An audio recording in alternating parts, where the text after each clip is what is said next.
চট্টগ্রাম কক্সবাজার মহাসড়কের লোহাগাড়া উপজেলার চুনুতি জামগালিয়া এলাকায় মর্মান্তিক সড়ক দুর্ঘটনায় গুরুতর আহত ৭ বছর বয়সী শিশু আরাধ্য বিশ্বাসের অবস্থা এখনও সংকটাপন্ন। চিকিৎসা নিচ্ছেন চট্টগ্রাম মেডিকেল কলেজ চমেক হাসপাতালের নিবিড় পরিচর্যা কেন্দ্রে আইসিইউ। বৃহস্পতিবার ৩রা এপ্রিল হাসপাতালে ছুটে যান মুক্তিযুদ্ধ বিষয়ক মন্ত্রণালয়ের উপদেষ্টা ফারুক আজম বীর প্রতীক। এই সময় তিনি আহতদের স্বাস্থ্যে খোঁজখবর নেন এবং চিকিৎসকদের সঙ্গে কথা বলে যথাযথ চিকিৎসা নিশ্চিত করার নির্দেশ দেন।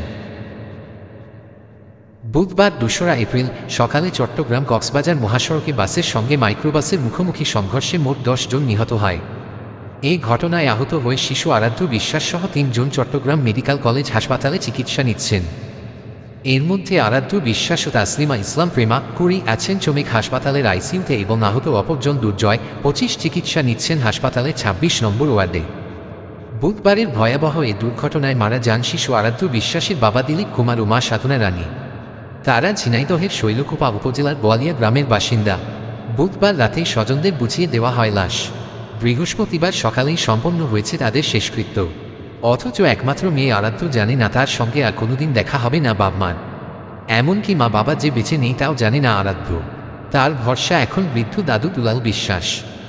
বন্ধু ও নিকট আত্মীয়দের সঙ্গে মাইক্রোবাস বুধবার ভোরে ঢাকা থেকে কক্সবাজার সমুদ্র সৈকতে যাওয়ার পথে চট্টগ্রামের লোহাগাড়ায় সড়ক দুর্ঘটনায় মারা যান দিলীপ, তার স্ত্রী সাধনা রানী ও সাধনার বড় ভাইসহ ১০ জন। চট্টগ্রাম মেডিকেল কলেজ হাসপাতাল পুলিশ ফাঁড়ির এসআই নুরুল আলম আশিক জানান, লোহাগাড়ায় আহত ৩ জন চমেক হাসপাতালে চিকিৎসা নিচ্ছেন। এর মধ্যে শিশু আরাধ্য বিশ্বাসসহ ২ জনকে হাসপাতালের আইসিইউতে চিকিৎসা দেওয়া হচ্ছে। অপরজনের চিকিৎসা চলছে ২৬ নম্বর ওয়ার্ডে। এইদিকে বৃহস্পতিবার দুপুরে হাসপাতালে চিকিৎসাধীন ৩ জনকে দেখতে হাসপাতালে ছুটে যান মুক্তিযুদ্ধ বিষয়ক মন্ত্রণালয়ের উপদেষ্টা ফারুক আজম বীর প্রতীক। এই সময় তিনি আহতদের স্বাস্থ্যে খোঁজখবর নেন এবং চিকিৎসকদের সঙ্গে কথা বলে যথাযথ চিকিৎসা নিশ্চিত করার নির্দেশ দেন। এই সময় উপদেষ্টার সঙ্গে চট্টগ্রাম সিটি কর্পোরেশনের মেয়র ডা. শাহাদাত হোসেন, চমেক হাসপাতালের পরিচালক ব্রিগেডিয়ার জেনারেল তসলিম উদ্দিন এবং উপপরিচালক ডা. মোহাম্মদ ইলিয়াস চৌধুরী সহ সংশ্লিষ্ট কর্মকর্তারা উপস্থিত ছিলেন।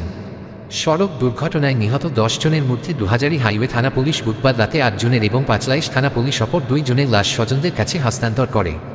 সূত্র বাংলা ট্রিবিউন।